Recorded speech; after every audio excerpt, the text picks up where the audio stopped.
Bonjour, je voudrais raconter dans cette vidéo la vie et l'œuvre de Saint Rabban Mor, quelqu'un qui n'est pas très connu. J'ai rarement vu quelqu'un qui priait Saint Rabban Mor et pourtant il a été canonisé, enfin pas selon les formes actuelles, celles qui avaient été instituées plus tard, mais il a été canonisé par l'Église catholique parce que, en réalité, il est en plein dans, je dirais, la période intermédiaire entre, je dirais, la chute de l'Empire romain et puis le renouveau qui viendra avec la réforme de Saint Grégoire VII, le renouveau grégorien qui donneront le XIIe, XIIIe siècle de l'Église catholique. Il est dans ce trou noir entre les deux, je dirais, un homme extraordinaire. On l'appelait même le précepteur de la Germanie. Ça veut dire qu'il avait réussi à garder en lui presque la totalité des sciences qui venaient de l'Empire romain, qui étaient conservées dans des monastères. Et s'il n'y avait pas eu ces monastères, tout aurait été perdu. Ça aurait été sans doute gardé du côté de l'Empire romain d'Orient. Et certes, cela reviendra jusqu'à saint Thomas d'Aquin par l'Empire romain d'Orient. Mais en Occident, non, on était tombé dans une véritable barbarie. On ne se rend pas compte de la chute énorme civilisationnelle qu'a constituée l'invasion barbare. Quand on passe du droit romain au niveau des préceptes judiciaires, le droit romain qui fait droit à l'avocat, on peut se défendre, à l'ordalie, ça veut dire le retour du jugement de Dieu, comme par exemple, si quelqu'un prétend être innocent, on le met dans l'eau, par exemple rempli avec son armure, il la porte sur lui, s'il coule, c'est qu'il était coupable, et s'il surnage, c'est qu'il était innocent. Voilà, on voit bien qu'il y a quelque chose comme ça. Eh bien, à tout point de vue, la civilisation, lorsqu'elle tombe dans la barbarie de ceux qui ont conquis, comme les Francs, elle connaît cette chute-là. Alors il ne sera pas le seul, il y a eu d'autres savants comme cela, comme saint Isidore de Séville, Bède le Vénérable, Ambroise Opter, etc. N'empêche que lui, particulièrement, parce qu'il est devenu moine très jeune, et aussi parce qu'il était un saint, je voudrais mettre sa vie en avant. D'ailleurs, le pape Benoît XVI lui-même, dans ses catéchèses du mercredi, voulut en parler, ce qui montre l'importance de Saint Rabban Mor. Alors, d'abord, qui est ce petit garçon ? Il naît en Allemagne, l'actuelle Allemagne, à Mayence, vers 780, et il est d'une famille noble, des parents qui véritablement veulent lui donner la meilleure éducation. Ils ont de quoi payer, c'est pas le problème, mais du coup, très vite, ils décident qu'il faut le mettre à la meilleure école du temps. Et les meilleures écoles du temps, c'est quoi ? Ce sont les monastères bénédictins qui existent en particulier par là. Donc ils vont voir le père abbé d'un monastère et le père abbé accepte. Si bien que quand il voit arriver ce tout petit garçon, les moines se souviennent d'une anecdote qui était arrivée de la même façon à l'époque de saint Benoît de Nursie, le fondateur des bénédictins, lorsque on avait amené un enfant. Et les parents eux-mêmes, qui étaient des nobles romains, voulaient absolument le confier à saint Benoît. Et du coup, on l'avait appelé le mort, parce qu'il venait quelque chose comme de l'Empire romain d'Orient. Toujours est-il qu'on lui donne le surnom de mort, alors que son nom de famille, c'est Rabban, et on ne sait pas quel était le nom réel de ses vrais parents. Il entre donc dans un statut qui est celui de puer oblatus, ça veut dire d'enfant offert. Et les moines, évidemment, ils se prennent de passion pour ce petit garçon et ils se mettent à lui apprendre tout ce qu'ils savent. D'abord écrire, puis lire, et ils se rendent compte très vite qu'il s'intéresse à tout. Il entre comme un poisson dans l'eau dans cette vie monastique. On pourrait presque imaginer, un peu comme le dessin animé là. Marcellino Panivino, un petit garçon qui est élevé chez des moines, et on voit tous les moines qui s'empressent autour de ce petit garçon. Toujours est-il que lui, il est brillant, et il fait honneur à ses maîtres, et donc il se met, parce qu'il a accès aussi à une bibliothèque, c'est comme ça. Dans les monastères, on recopiait, on avait le temps, on recopiait les meilleurs livres, on les gardait. Il a accès à toute une série de sciences, mais une science touchant à tout. Ça veut dire qu'il ne s'intéresse pas seulement à la théologie. Il a certes accès à beaucoup de traités de patrologie, donc venant des pères de l'Orient, ceux qui ont été au début de l'Église, durant, je dirais, les 6 premiers siècles, après Jésus-Christ. Mais c'est surtout au IVe siècle que ça commence. Il a accès aussi à toute une documentation scientifique, la science de l'époque. Il ne faut pas s'attendre à quelque chose comme maintenant, mais tout de même. Par contre, il n'a pas accès à Aristote, manifestement. Cependant, il développe une intelligence tellement passionnée par tout que il ne va pas simplement devenir un savant de très haut niveau, avec une culture unique. Il développe aussi le goût pour la poésie, pour la liturgie, mais ça j'en parlerai tout à l'heure. En fait, il devient un jeune homme complet. D'ailleurs, plus tard, il l'écrira, parce que on a ses œuvres, elles tiennent dans un certain nombre de volumes, un certain nombre de volumes de la patrologie latine. Il le dira. Certains ont eu la chance d'être introduits dans la connaissance des Écritures dès leur plus tendre enfance et ont été tellement bien nourris par la nourriture qui leur a été offerte par la Sainte Église qu'ils peuvent être promus avec l'éducation appropriée aux ordres sacrés les plus élevés. Alors on pourrait dire, mais oui, mais pourquoi l'avoir canonisé? Eh bien, des bénédictins comme ça, qui sont des puits de culture, au point qu'on parle de travail de bénédictins, parce que patiemment, durant 40, 50 ans, ils écrivent, ils compilent, etc. On voit des dictionnaires énormes qui ont été faits par des bénédictins. On pourrait dire, ben voilà, il est le fleuron de cela. Non, il est aussi un saint. D'ailleurs, il trouve la source de son action, qui d'ailleurs ne va pas rester que monastique, dans sa contemplation. Voilà ce qu'il écrit, par exemple, « Celui qui est négligent dans la contemplation se prive lui-même de la vision de la lumière de Dieu. Celui qui se laisse prendre de façon indiscrète par les préoccupations de sa vie courante et permet à ses pensées d'être emportées par le tourbillon des choses terrestres, se condamne lui-même à l'impossibilité absolue de pénétrer les secrets du Dieu invisible. » Il aurait pu se laisser saisir par son encyclopédie, par exemple, puisqu'il l'a écrite et qu'elle va avoir un rôle très important jusqu'au XIIIe siècle, avant que n'arrivent les œuvres d'Aristote. Il aurait pu donc devenir une sorte de savant intellectuel. Non, il met tout ça au service de la contemplation. Il y a une femme qui est allemande aussi, qui est docteur de l'Église et qu'on pourrait presque comparer à ça, c'est Sainte Hildegarde de Bingen. Eh bien, elle écrit certes des traités de médecine, des traités de physiologie, qui sont de son époque, évidemment, mais tout est finalisé par l'amour de Dieu. Il en est pareil pour Saint Rabban Mor. Et ça, c'est fondamental à comprendre, y compris pour notre époque. Lui qui va être le modèle des bénédictins travailleurs, qui travaillent toute la journée, qui va avoir aussi des rôles bien plus larges que ça, des rôles politiques, je le montrerai tout à l'heure, eh bien, il ne perd jamais de vue la contemplation. Alors évidemment, avec une telle culture, eh bien très vite ses frères le repèrent. Et il a à peine 23 ans qu'il devient le professeur de l'école monastique de l'abbaye de Fulda. Il ne pouvait pas en être autrement. Personne n'avait vu, parmi tous les frères du monastère, quelqu'un d'aussi cultivé, d'aussi ouvert, d'aussi éclectique, ne s'intéressant pas seulement qu'à la théologie mystique, mais à tout, cherchant dans les sciences naturelles à contempler Dieu, ne voyant pas d'opposition à ce qu'on regarde à travers la source vive de la création, puisqu'elle venait du même auteur qu'était le Créateur. Tout est unifié en lui, il s'intéresse à tout. Donc il a 23 ans, nous sommes en 803, et les disciples se mettent à se presser autour de son école. On note certains noms qui sont restés plus ou moins célèbres, comme Walafrid Strabon, Loup de Ferrières, Ottfried de Wissembourg, etc.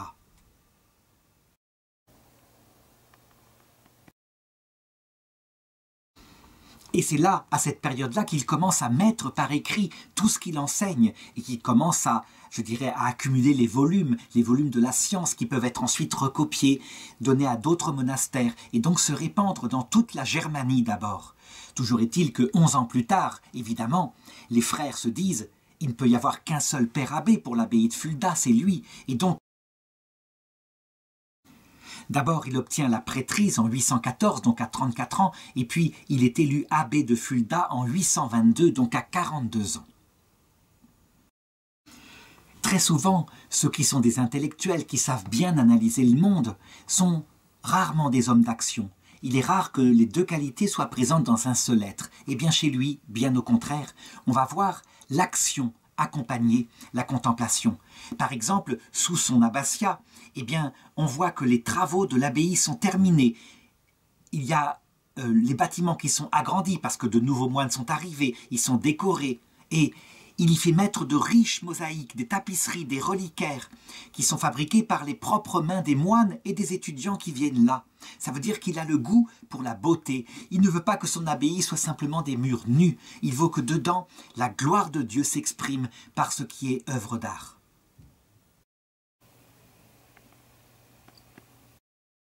Et puis, il ordonne des prêtres et il les envoie pour aller dans les paroisses d'à côté, desservir.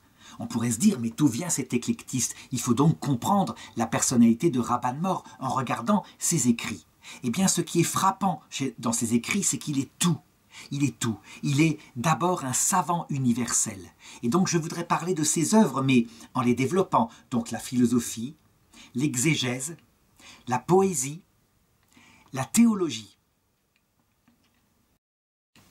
Alors d'abord, parlons de son encyclopédie qui s'appelle De Rerum Naturis, de la nature des choses, ou De Universo, qui est composée entre 842 et 847, donc alors qu'il est abbé. Il arrive donc à accumuler les tâches comme cela. Eh bien, c'est la grande encyclopédie de l'époque carolingienne. On pourrait dire que c'est comparable actuellement à ce qu'on pourrait appeler par exemple l'Encyclopædia Universalis. Elle va avoir un succès fou, elle va se répandre, et on peut dire que le successeur de Charlemagne, qui s'appelle Charles le Chauve, eh bien, il veut faire venir un tel moine à sa cour, et il veut que les gens apprennent à lire son encyclopédie. Évidemment, si on la lit actuellement, ça n'a qu'un intérêt, je dirais, historique, c'est-à-dire qu'on voit quelle était la science de l'époque, avec beaucoup de superstitions. C'est tout à fait normal, hein. Il n'y a pas la méthode qui sera développée plus tard, la méthode expérimentale. Cependant, je l'ai dit, jusqu'au XIIIe siècle, c'est le classique et c'est l'artisan, on peut dire, cette encyclopédie de la Renaissance carolingienne. Et attention, comme il est professeur, eh bien il accompagne cela d'un traité de pédagogie. Il explique avec son expérience comment on peut se faire professeur pour les étudiants afin que les fruits soient là.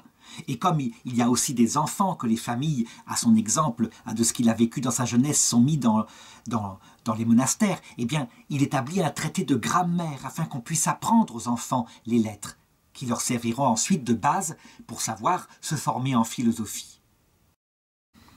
Alors, c'est la première partie de son œuvre, et je l'ai dit, elle est unifiée dans son âme, puisqu'elle lui permet de mieux louer Dieu avec le don de science. Cependant, il faut savoir que chez les bénédictins, la connaissance de Dieu passe par la liturgie. La liturgie a une place très importante, et jusqu'à maintenant, dans les abbayes traditionnelles, comme Solesmes, eh bien, les 150 psaumes sont récités en une semaine, et non pas en un mois, comme par exemple chez les dominicains. Donc on médite la parole de Dieu, on s'appuie sur elle, et puis il faut composer des hymnes, des chants qui soient, je dirais, qui élèvent l'âme vers Dieu. Comme disait quelqu'un, chanter c'est prier 2 fois. Eh bien, lui-même qui a un certain talent de poète, et qui est aussi théologien, qui a médité pendant les longues heures des offices liturgiques, lui-même il va se mettre à composer d'abord des poèmes au service de la liturgie de son abbaye. Alors attention, ce ne sont pas des petites poésies comme ça, hein. C'est de la haute poésie théologique. Par exemple, on lui doit l'hymne « Veni Creator Spiritus », donc qui est chanté à la Pentecôte et qui appelle l'Esprit Saint, et qui est de la haute théologie, avec la nature même de l'Esprit Saint, qui est Dieu, qui est l'amour entre le Père et le Fils qui est établi. On a aussi tout un recueil de poèmes intitulé « Liber de laudibus sancte crucis ». Ça veut dire le livre pour la louange de la croix, qui est composé pour l'office de la Semaine Sainte. Eh bien, c'est pareil. Ça atteint une profondeur théologique extraordinaire et cela restera présent dans l'Église jusqu'à maintenant. Alors, je voudrais lire un petit extrait de ce recueil magnifique qui en plus est enluminé parce que tout l'art lui sert. Et donc, il développe avec ceux qui savent peindre des enluminures dans les livres pour qu'on puisse contempler à travers des images quand on lit le livre.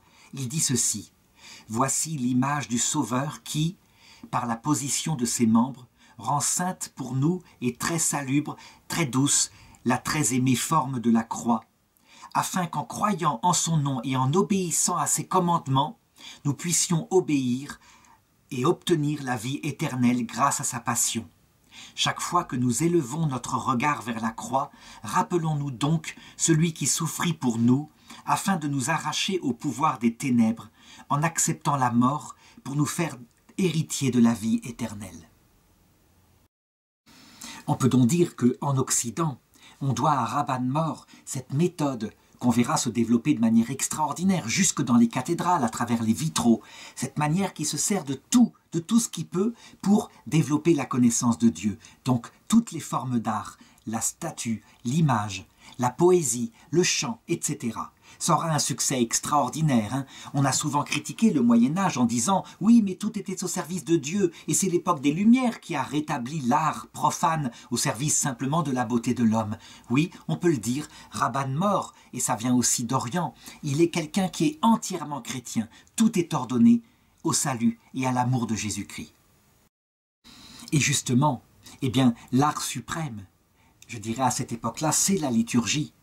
Qu'est-ce qu'il y a de mieux que la liturgie où on se remémore les mystères du Christ à travers toutes les formes d'art, que peuvent être le chant d'abord, évidemment, hein, la poésie, mais on le verra par exemple en Afrique, par la danse. À cette époque-là, évidemment, dans les mœurs différents qu'il y a dans cet empire germanique, il n'y a pas la danse comme ça sacrée. Mais je pense que si Rabban Mor avait vécu en Éthiopie, là où l'Église catholique s'est développée sous une autre forme, eh bien, il aurait institué des ballets sacrés au service de Dieu. Tel était son esprit totalement ouvert. Alors à partir de là, à partir de cette nourriture quotidienne qui est dans la liturgie, je l'ai dit, il devient aussi un excellent théologien. Mais attention, pas un perroquet, certainement pas. Il ne se contente pas de cela.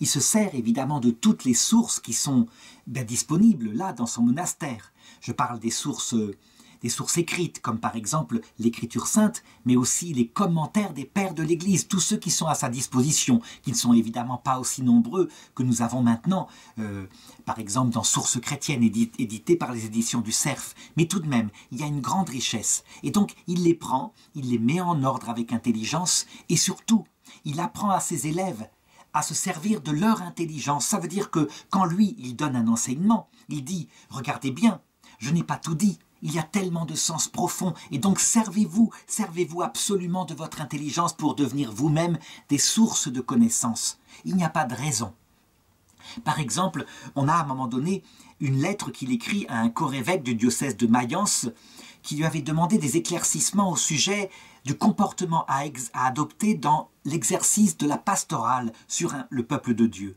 Et il lui dit ceci: « Nous t'avons écrit tout ceci de la façon dont nous l'avons déduit des Écritures saintes et aussi des canons des pères. » Donc il faut remarquer qu'à cette époque-là, il a surtout deux sources, qui sont donc l'Écriture et la tradition. Il n'y a pas encore une troisième qui sera plus tard le magistère. Il y a pourtant eu les conciles œcuméniques déjà en Orient, il y en a déjà eu plusieurs. Mais ça prendra une valeur particulière avec le critère de l'infaillibilité un peu plus tard dans le Moyen-Âge. Mais toi, continue-t-il, très saint homme, prends tes décisions comme bon te semble, au cas par cas, en cherchant à modérer ton jugement, de façon à garantir en tout la discrétion, car elle est la mère de toutes les vertus. C'est dans la lettre 112, colonne 1510. Donc on le voit, il forme des hommes intelligents, il ne veut pas des perroquets. On est dans une religion de la liberté. Il n'empêche que, évidemment, il donne des guides pour aider ceux qui débutent ainsi, mais il veut que peu à peu, ils soient capables de prendre des décisions eux-mêmes. Ça, c'est quelque chose de tout à fait particulier au christianisme, la religion des amis de Dieu. Certes, au début, quand on se convertit, il faut se mettre dans l'obéissance et apprendre la foi de l'Église. Il faut d'ailleurs garder cette attitude d'obéissance en ce qui concerne la foi toute sa vie. Mais dans l'application pastorale et puis ensuite dans le développement de commentaires, une énorme liberté nous est laissée. On voit parfois arriver des personnes qui disent « Mais non, il n'y a plus rien à dire en théologie, tout a été dit, les théologiens avec 2000 ans d'église ont tout écrit. » Ce n'est pas vrai. Il y a bien des problèmes qui se posent encore et des découvertes à faire.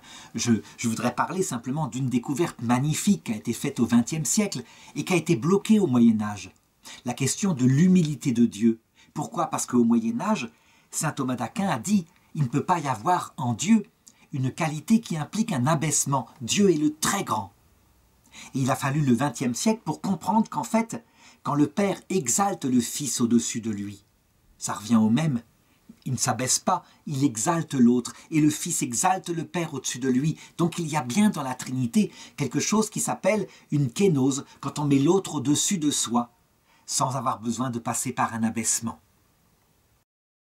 Alors certains diront, mais c'est la même chose. Oui, c'est la même chose, mais n'empêche qu'en l'introduisant comme ça, tout d'un coup, un nouveau principe apparaît dans la théologie qui explique, par exemple, pourquoi il faut devenir soi-même kénos si on veut voir un tel Dieu face à face. Ça change énormément de choses en théologie. Donc, il y a sans arrêt des découvertes à faire. En ce qui concerne maintenant ses travaux, eh bien, Rabban Mor va être, parce qu'il a le temps, parce qu'il est moine, va être le commentateur de quasiment toute l'écriture. Ça veut dire que on voit chez les pères certains commenter la Genèse, on voit Saint Bernard commenter plutôt par exemple le Cantique des Cantiques, d'autres ils abordent tel livre qui leur paraît très intéressant. En ce qui concerne Rabban Mor, c'est presque toute l'écriture. Et son but n'est pas de paraître le plus savant de tous, mais c'est une intention pastorale. Ça veut dire qu'il veut donner à ceux qui sont prêtres sur le terrain, auprès du peuple de Dieu. Lui, le moine bénédictin, en clôture, il veut donner la capacité de pouvoir enseigner le peuple. Et il le dit. J'ai écrit ces choses en résumant les explications et les propositions de beaucoup d'autres, pour offrir un service au lecteur dépourvu qui n'a pas à sa disposition les nombreux livres que j'ai, mais également pour faciliter le travail de ceux qui, dans de nombreuses choses, n'arrivent pas à pénétrer la profondeur et la compréhension des significations découvertes par les pères. Et ça, il l'écrit dans son commentaire de Matthieu, dans sa préface.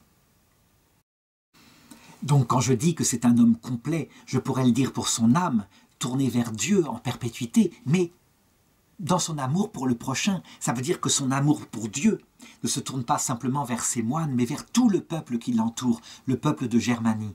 Et donc, il compose, à cette époque-là, puisqu'il est prêtre lui-même, il compose, je dirais, des techniques pour arriver à recevoir la confession des pénitents. Alors, je voudrais expliquer pourquoi est-ce que sont arrivés ainsi ce qu'on appelle des pénitenciers.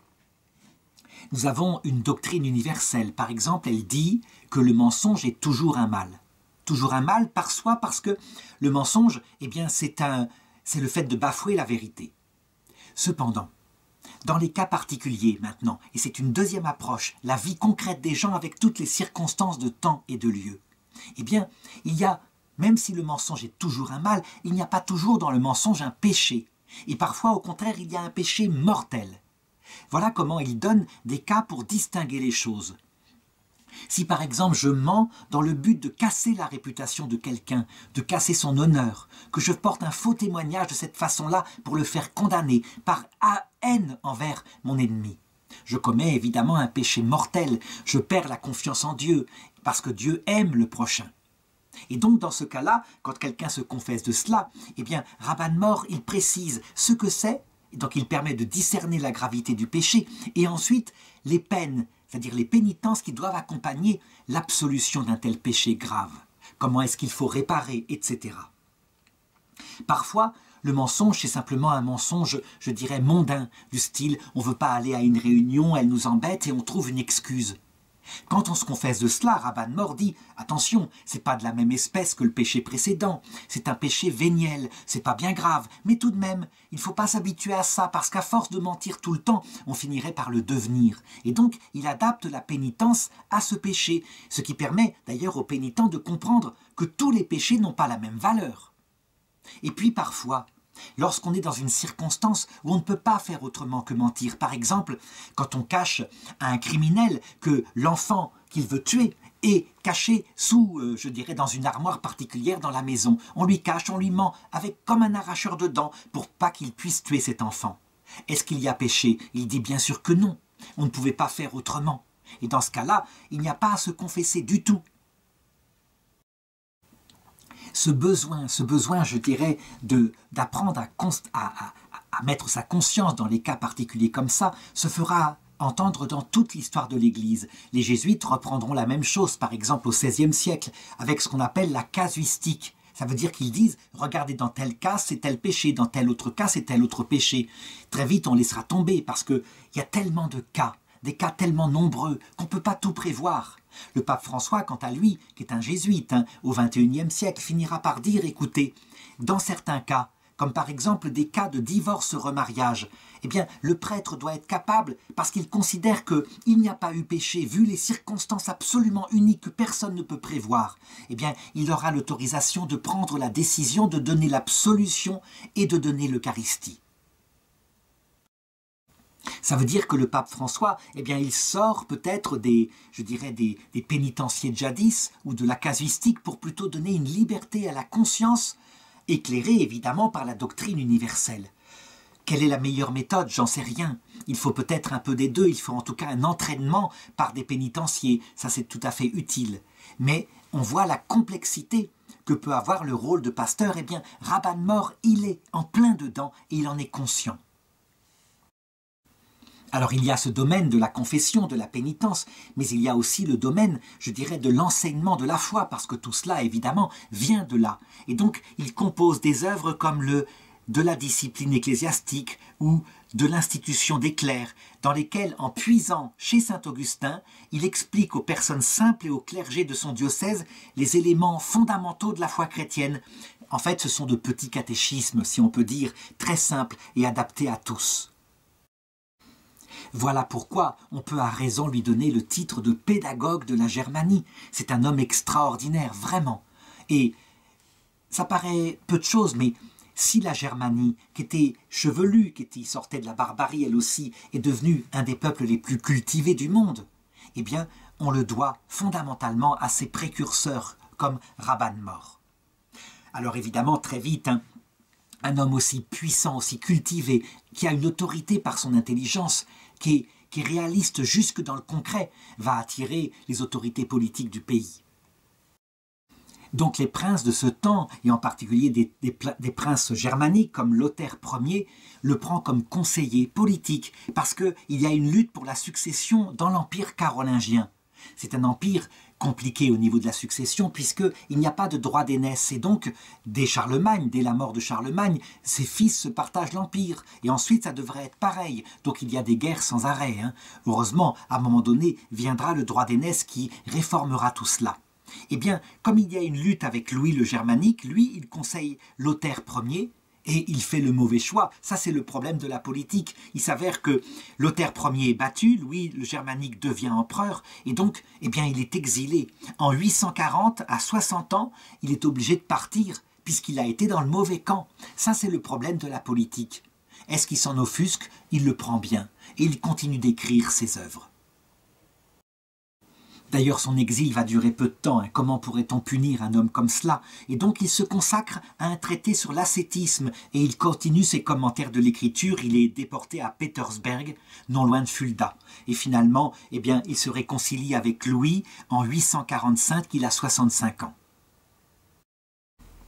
Pour bien montrer à quel point cet homme doux, cet homme des livres, mais cet homme aussi de l'action, eh bien, on ne peut pas se fâcher longtemps avec lui. Eh bien, il est nommé archevêque de Mayence en 847, donc à l'âge de 67 ans, ce qui montre bien que Louis le Germanique n'a vraiment pas de rancune par rapport à lui. Et donc il exerce ainsi, en succession d'Odoguer, il exerce jusqu'en 850. Et même après la famine de 850, alors qu'il a 70 ans, jusqu'à sa mort en 856. Et d'ailleurs, je voudrais manifester son action lors de la famine. Eh bien, il n'hésite pas. Pour lui, il le sait, il est suffisamment théologien pour le savoir, le vrai temple de Dieu, c'est le cœur des hommes. Et donc, les belles églises qu'il a fait décorer, des œuvres d'art en or, etc., des calices magnifiques, il les fait fondre. Il vend tout. Tout ce qu'il peut gagner comme argent afin de nourrir la population. Les revenus de l'abbaye de Fulda, eh bien, il y renonce. Tout est donné au service des pauvres et l'abbaye elle-même nourrit pendant toute cette famine plus de 300 personnes. Ça c'est typique de la sainteté, on ne peut pas le nier. Ça veut dire qu'on est pour la beauté, mais quand il y a nécessité, eh bien tant pis. L'homme est plus important que tout. Donc on comprend pourquoi, après sa mort, les diocèses de Fulda, Mayence, Limbourg, Wrocław même le vénèrent comme un saint. C'est pas pour rien. Quant à sa pensée et à ses œuvres, eh bien, elles se communiquent dans toute la chrétienté. Elles vont avoir un rôle important et influencer quelqu'un comme Saint Pierre d'Amiens. Saint Pierre d'Amiens, c'est un docteur de l'Église, celui qui va être à la source de la réforme grégorienne, justement. C'est un moine bénédictin, lui aussi. Il s'est nourri de lui et il a eu le courage de dénoncer la perversité qu'il y avait dans le clergé de l'Église, à peu près vers l'an 1000. Eh bien, il influence Pierre le Vénérable, Saint Bernard de Clairvaux.